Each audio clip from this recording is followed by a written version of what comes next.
महाराष्ट्र माझा 24 digital news channel. बहुचर्चित Bharat America व्यापारी करार झालेला आहे. भारत आणि अमेरिका या दोन देशांदरम्यान व्यापारी करार झालेला आहे. व्यापार वर्गातून व शेतकरी वर्गातून याबद्दल उलटसुलट प्रतिक्रिया येत आहेत.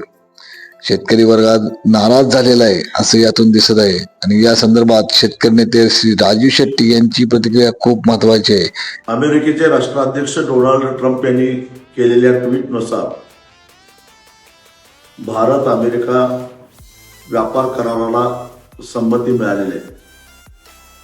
हा मुक्त व्यापार करार जर झाला तर खऱ्या अर्थानं भारतीय शेतकऱ्याचं कंबरडं मोडणार आहे.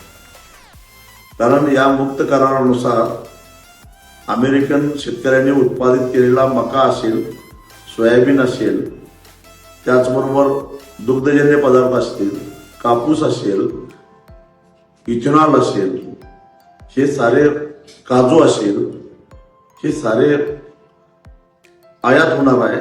शून्य आयात करानं आयात होणार आहे.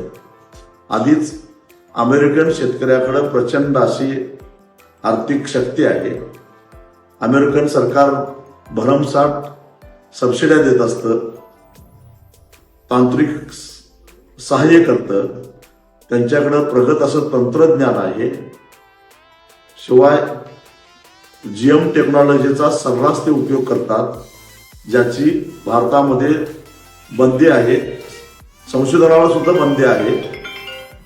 अशा परिस्थितीमध्ये मुक्त स्पर्धा होऊ शकत नाही. सरकारनं रासायनिक खतावरच्या सबसिडी कमी केल्यामुळं रासायनिक खताचे दर आकाशाला भिडत आहे. पर्यायानं भारतीय शेतकऱ्यांचा उत्पादन खर्च वाढत चाललेला आहे आणि जीएम तंत्रज्ञानाचा वापर करण्याचा अधिकार नसल्यामुळं उत्पादन वाढायला तयार नाही.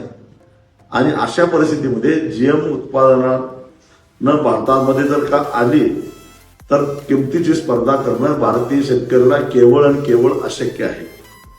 आणि अशा परिस्थितीमध्ये दुग्ध व्यवसायावर विपरीत परिणाम होणार.